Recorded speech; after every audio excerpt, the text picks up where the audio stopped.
Envisionner une scène grandiose. Un homme solitaire sur une vaste estrade, sous des projecteurs tamisés, face à un public suspendu à ses lèvres, dans l'attente de cette voix mythique qui a fait vibrer des générations. Mais au lieu d'une mélodie limpide, un silence pesant s'abat. Les poumons se compriment, l'air se raréfie, et l'artiste, ce titan de la chanson française, s'effondre intérieurement. Nous sommes en octobre 2023, et Salvatore Adamo, figure intemporelle, est absent de son propre apogée. Pas de tournée éclatante, pas de célébration émouvante pour ses 80 ans à Bruxelles, ce retour symbolique qui devait rendre hommage à sa passion musicale et à ses racines belges. À la place, il est alité, les poumons oppressés par un édème pulmonaire, l'esprit tourmenté par des doutes profonds qui le consument comme jamais. J'avais l'impression de m'être évaporé, confiera-t-il plus tard dans une interview rare, empreinte de l'humilité qui le définit, celle d'un homme ayant livré son âme à travers des mélodies inoubliables, touchant des millions de cœurs, et se retrouvant soudain coupé de l'essence de sa vie, son public fidèle, ses admirateurs qui l'ont porté durant plus de 6 décennies. Ce mutisme imposé n'était pas une retraite choisie, mais une épreuve cruelle qui s'étira sur de longs mois interminables. Adamo s'isola du monde, loin des micros scintillants, des répétitions effrénées, des ovations enivrantes. À leur place, des traitements médicaux harassants, des déambulations solitaires dans des jardins paisibles où le vent chuchotait des souvenirs, et surtout, une introspection intense qui le plongea au cœur de ses angoisses les plus intimes. « J'ai tout questionné, absolument tout », avouera-t-il avec une franchise bouleversante. Chaque album qu'il avait créé représentait une mise à nu, un pari audacieux. Chaque concert était un équilibre précaire entre ferveur et fragilité physique. Dans cette période de repli forcé, il se demanda si l'heure du rideau final avait sonné, si ce concert avorté à Bruxelles marquait la fin d'une épopée musicale extraordinaire. Les doutes l'assaillaient, était-il temps de s'incliner? Son corps, fidèle compagnon de tant d'années, le trahissait-il enfin? Son esprit, jadis apaisé dans l'intimité des studios, luttait désormais contre une anxiété insidieuse qui s'immisçait dans chaque recoin de sa pensée. Mais, telle une fable de résilience, le vent tourna. Contre toute attente, en juin 2024, Adamo retrouva la scène légendaire du Grand Rex à Paris. Ce ne fut pas un simple récital, ce fut un marathon de plus de 2h20, un spectacle qui laissa les critiques ébahis et les fans submergés par une émotion brute. Sa voix, revenue, portait les stigmates des épreuves, mais restait sincère, vulnérable, profondément humaine. Ce retour transcendait la victoire sur la maladie, c'était une confession intime, un instant où Adamo, pour la première fois en une carrière illustre, laissa entrevoir qu'il ne pourrait peut-être pas chanter éternellement. Son corps, jadis robuste face aux rigueurs des tournées mondiales, réclamait désormais du répit. Son esprit, autrefois serein face aux défis, affrontait l'anxiété avec une honnêteté nouvelle. Il évoqua même son futur album, intitulé provisoirement Des fleurs et des groseilles, comme un possible adieu au monde, une œuvre ultime qu'il souhaitait irréprochable. Je veux offrir quelque chose dont je sois fier, pas un album superflu, pas un adieu larmoyant, déclara-t-il avec une prudence teintée d'une flamme intérieure inextinguible.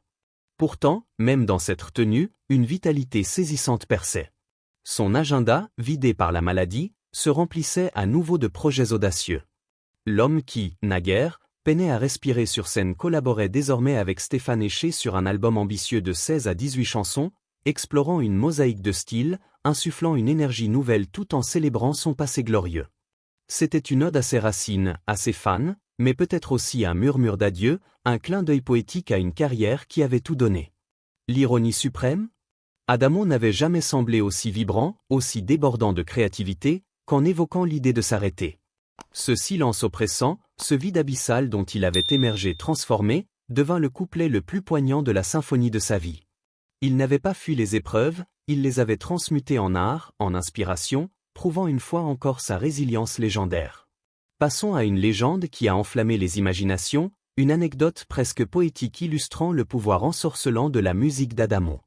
En 1964, alors que la Belgique vibrait de festivités royales, tout commença.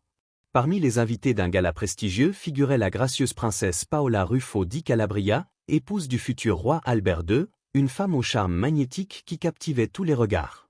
Et parmi les artistes conviés, un jeune Salvatore Adamo, déjà propulsé par des succès intemporels comme Tombe la neige et Vous permettez, monsieur, des chansons mêlant tendresse et mélancolie avec une voix veloutée et une humilité conquérante. Ce soir-là, il interpréta Dolce Paola, une sérénade délicate empreinte d'admiration et d'un désir romantique subtil, presque candide. Les médias de l'époque s'emparèrent de cette histoire comme d'un joyau. Était-ce une simple offrande musicale ou une audacieuse déclaration? Pourquoi dédier une chanson à une princesse royale sans une intention cachée? Adamo, inspiré par l'élégance envoûtante de Paola, insista toujours qu'il n'aurait jamais osé chanter sans son aval tacite. Elle m'a demandé « C'est pour moi ?» Et j'ai répondu « Sans votre permission, je n'aurais jamais osé », racontera-t-il des années plus tard avec un sourire espiègle, révélant une facette malicieuse sous son allure posée. De cet échange fugace naquit une légende urbaine qui traversa les décennies, alimentant les rêveries collectives. Les unes des journaux s'enflammaient, Paola et Salvatore, une romance royale. Les gros titres fantasmaient sur des rencontres clandestines, des promenades complices. La presse internationale, avide de scandales princiers, peignait Adamo en troubadour audacieux capable de faire chavirer une reine. Tout cela, à cause d'une mélodie ensorcelante et d'un instant d'alchimie humaine. Au départ, Adamo s'en amusait, presque flatté par cette attention inattendue. C'était si bien écrit que j'ai failli y croire, plaisantera-t-il dans des interviews, avec cette légèreté masquant une profondeur émotionnelle. Mais bientôt, cette rumeur devint un fardeau, un poids invisible l'accompagnant partout. Où qu'il aille, aéroport bondé, salle de concert vibrante ou réception mondaine, les journalistes posaient des questions indiscrètes, parfois intrusives. Les paparazzis le traquaient, guettant le moindre signe d'une liaison royale. Était-il épris de la princesse? Allait-elle quitter le palais pour ce chanteur charismatique? Bien sûr, rien de cela ne se concrétisa. Il n'y eut ni idylle passionnée ni scandale retentissant, seulement le pouvoir d'une mélodie qui avait éveillé l'imaginaire collectif. Cet épisode révéla une vérité profonde sur Adamo, sa capacité unique à émouvoir, non seulement par sa musique, mais en ouvrant des horizons de rêve. Ses chansons ne se contentaient pas de divertir, elles invitaient à fantasmer, et parfois, ce fantasme déformait la réalité elle-même, tissant une tapisserie de mythes romantiques. Cet événement dévoila aussi le code émotionnel d'Adamo, un mélange subtil de romantisme et de sincérité. Ce n'était pas un showman calculateur en quête de titres sensationnels, c'était un idéaliste convaincu par la beauté des gestes simples, par la pureté du désir et les vérités subtiles derrière les mots. Écrire Dolce Paola n'était pas une stratégie marketing, c'était un hommage sincère dans une époque où de tels gestes portaient encore un sens profond, où la musique pouvait transcender les barrières sociales et royales. Quant à Paola, elle répondit avec une élégance charmante lors d'une émission télévisée belge « Je l'apprécie beaucoup. Il est romantique, il a une belle voix, et il est italien et belge. Il est tout », dit-elle avec une joie qui alimenta le mythe sans le confirmer. Pendant un instant, l'Europe entière s'éprit de l'idée de leur romance, emportée par un rêve tissé de ballades et de couronnes étincelantes. Pourtant, même si ce mythe refusait de s'éteindre, persistant dans les conversations nostalgiques, Adamo poursuivit son chemin sans l'exploiter ni le renier avec amertume. Il le laissa flotter, comme une chanson diffusée à minuit, évoquant des souvenirs doux amers. Cette attitude forgea sa force intemporelle, le rendant inoubliable pour des générations de fans. Car les histoires d'amour les plus marquantes sont souvent celles qui n'ont jamais vraiment existé, suspendues comme une note inachevée, invitant à une imagination sans fin. Tandis que la presse s'enflammait pour ses idylles fantasmées, Salvatore Adamo vivait une histoire d'amour bien réelle, mais discrète, profondément enracinée, loin des feux des projecteurs. Elle s'appelait Nicole Durand, et leur lien naquit non dans l'éclat des scènes internationales ou des galas somptueux, mais dans la simplicité quotidienne, une présence constante offrant un refuge au cœur d'un monde exigeant. Ils se rencontrèrent jeunes, bien avant que les scènes ne deviennent des arènes colossales et les foules assourdissantes, avant que la célébrité ne transforme chaque instant en spectacle. Alors que la carrière d'Adamo s'embrasait, Nicole choisit l'ombre, non par contrainte, mais par une décision consciente et respectueuse. Leur amour ne fut jamais un secret absolu, mais jamais affiché avec ostentation, comme pour préserver une bulle d'intimité dans un océan de curiosité publique. En 1966, ils officialisèrent leur union dans une cérémonie civile sobre à Liège, entourés d'amis proches et de famille, loin des flashs indiscrets. Mais Adamo, dans une innocence peut-être naïve, commit une erreur qu'il regretterait. En tournée au Chili, il annonça son mariage à la presse, pensant que l'agitation s'éteindrait avant son retour. Ce fut l'inverse, une tempête médiatique éclata. Les journaux l'accusèrent de trahison, de dissimuler son union pour préserver son image de séducteur romantique, ce poète célibataire adulé par des légions de fans. « Je croyais que ce serait accepté sans drame », confiera-t-il avec regret. « Vous auriez vu ce qu'ils ont écrit, des folies. Certains tabloïds prétendirent que le mariage était une façade, d'autres évoquèrent des intrigues rocambolesques. Blessé par cette intrusion, Adamo choisit de se retirer du jeu médiatique. Avec Nicole, ils décidèrent, pour vivre heureux, vivons cachés. Ils bâtirent un sanctuaire à l'abri des regards, où naquirent leurs fils, Anthony en 1969 et Benjamin en 1980. Nicole devint le roc d'Adamo, gérant les coulisses avec une grâce infinie, préservant l'illusion du poète solitaire tout en protégeant leur union. Mais même les amours les plus solides ne sont pas à l'abri des tempêtes humaines. En 1970, à peine un an après leur mariage, Adamo fut emporté par une vague émotionnelle inattendue. Sur le tournage de l'Ardoise, il rencontra Annette Dahl, une actrice allemande dont la beauté et le talent bouleversèrent son cœur. Ce qui commença comme une collaboration professionnelle se mua en une liaison intime, discrète mais profonde, qui dura 9 ans. De cette relation naquit Amélie en 1979, un secret jalousement gardé pour la protéger des ragots.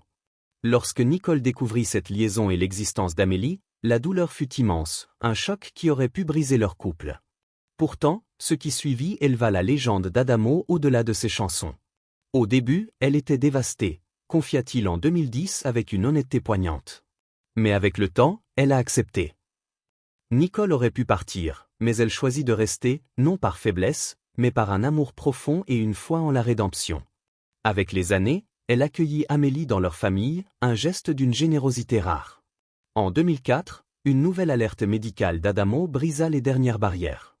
Il insista pour qu'Amélie soit pleinement intégrée, refusant de mourir avec des vérités tues. Nicole ouvrit grand la porte, faisant d'Amélie une part essentielle de leur vie. L'épopée de Salvatore Adamo, tissée de mélodies intemporelles et d'une humanité profonde, s'enrichit encore de chapitres méconnus qui captivent par leur authenticité et leur audace. Plongeons dans des facettes inédites de sa vie, des éclats de passion et de résilience qui continuent d'envoûter et de retenir l'attention des spectateurs, révélant un artiste dont l'héritage dépasse largement les scènes et les chansons. Un aspect fascinant, rarement évoqué, est l'engagement d'Adamo dans l'écriture de musique de film, un domaine où il a laissé une empreinte discrète mais marquante. Dans les années 1970, alors qu'il dominait les charts avec des tubes comme C'est ma vie, Adamo composa des bandes originales pour plusieurs films européens peu connus, notamment des drames intimistes belges et italiens. L'un d'eux, Un été à Palerme, 1975, un film indépendant réalisé par un cinéaste sicilien, comportait une partition originale d'Adamo, mêlant des accents folkloriques siciliens à des mélodies mélancoliques. Bien que le film n'ait pas connu un large succès, la musique, redécouverte lors d'une rétrospective à Palerme en 2023, a été saluée pour sa capacité à capturer l'âme des personnages. Dans une interview pour un festival de cinéma sicilien en 2024, Adamo confiait « Composer pour un film, c'était comme écrire une chanson sans paroles, laisser la musique raconter l'histoire. » Cette facette méconnue montre un Adamo explorateur, prêt à s'aventurer dans des formes artistiques nouvelles, captivant les spectateurs par sa polyvalence. Un autre épisode captivant concerne sa relation unique avec le Japon, où Adamo devint une icône improbable dans les années 1960 et 1970. Sa chanson Tombe la neige connut un succès fulgurant là-bas, devenant presque un hymne culturel. Ce lien ne se limitait pas aux ventes de disques. Adamo entreprit plusieurs tournées au Japon, apprenant même des rudiments de la langue pour s'adresser à son public dans un japonais hésitant mais sincère. Lors d'un concert à Tokyo en 1972, il interpréta une version de Tombe la neige avec des musiciens traditionnels jouant du koto et du shamisen, une fusion audacieuse qui émerveilla les spectateurs. Un article de Asahi Shimbun de 2023, célébrant le 50e anniversaire de ce concert, rapportait comment les fans japonais voyaient en Adamo, poète universel, capable de transcender les cultures. Cette connexion profonde avec un public si lointain, rarement mise en avant, montre un Adamo qui, par sa musique, construisait des ponts entre les continents, captivant par son universalité. Adamo s'est également distingué par son rôle de pionnier dans l'utilisation de la musique comme thérapie. Dans les années 1980, après son premier infarctus, il s'intéressa aux effets apaisants de la musique sur la santé mentale et physique. Il participa à des ateliers expérimentaux en Belgique, collaborant avec des psychologues pour créer des sessions où ses chansons, jouées à des fréquences spécifiques, étaient utilisées pour réduire le stress de patients en hôpital. Un rapport publié en 1987 par l'Université de Louvain notait que les mélodies douces d'Adamo, comme La nuit, avaient un effet mesurable sur la diminution de l'anxiété chez les participants. Dans une interview pour la Libre Belgique en 2024, il expliquait « La musique m'a sauvé tant de fois, je voulais qu'elle sauve d'autres ». Cet engagement, rarement médiatisé, révèle un Adamo visionnaire, dont l'art transcendait le divertissement pour toucher le domaine du bien-être, captivant par son impact humain. Un autre aspect méconnu est son amitié improbable avec le peintre belge René Magritte, dont l'influence subtile se retrouve dans l'esthétique de certains albums d'Adamo. Dans les années 1960, alors qu'il vivait à Bruxelles, Adamo rencontra Magritte lors d'un événement culturel. Fasciné par l'approche surréaliste du peintre, il s'inspira de ses œuvres pour les pochettes de ses disques, notamment Un soir chez l'ami, 1968, où l'imagerie onirique évoque les toiles de Magritte. Dans une lettre inédite publiée dans une exposition à Mons en 2025, Adamo écrivait à Magritte « Vos tableaux m'apprennent à voir l'invisible dans l'ordinaire ». Cette connexion artistique, peu connue, montre un Adamo curieux, puisant dans d'autres formes d'art pour enrichir son univers, captivant les spectateurs par cette fusion inattendue de musique et de surréalisme. Enfin, une anecdote émouvante concerne sa redécouverte tardive de la photographie comme moyen d'expression. Dans les années 2000, alors qu'il ralentissait ses tournées, Adamo se mit à photographier les paysages de sa Sicile natale et de la Belgique, capturant des moments de vie quotidienne avec une sensibilité poétique. Ces clichés, souvent en noir et blanc, étaient exposés dans de petites galeries locales sous un pseudonyme, jusqu'à ce qu'une exposition à Palerme en 2024 révèle son identité. Les critiques louèrent son regard adamesque, capable de trouver de la beauté dans la simplicité, comme dans ses chansons. Dans un entretien avec l'Espresso, il confiait « La photographie, c'est comme écrire une chanson avec la lumière ». Ces images, montrant des ruelles siciliennes ou des ciels brumeux belges, captivent par leur intimité, offrant une nouvelle fenêtre sur l'âme d'un artiste qui n'a jamais cessé de créer. Ces révélations ont des musiques de films aux tournées japonaises, de la musicothérapie à l'influence de Magritte, jusqu'à la photographie, tisse un portrait encore plus riche de Salvatore Adamo, captivant par la diversité de ses passions et la profondeur de son humanité, invitant les spectateurs à redécouvrir un artiste dont chaque facette est une note d'émotion pure. Amélie, héritière du talent musical d'Adamo, porte une voix qui résonne de son père, touchant les âmes avec la même émotion. À travers elle, Adamo vit une continuité intime, loin des projecteurs. Nicole est la raison de notre survie, dira-t-il à Gala avec une gratitude infinie. Cette histoire, loin d'être un scandale, est une leçon de pardon, complexe et authentique, révélant un Adamo qui assuma ses failles et les transcenda en une résilience familiale profonde.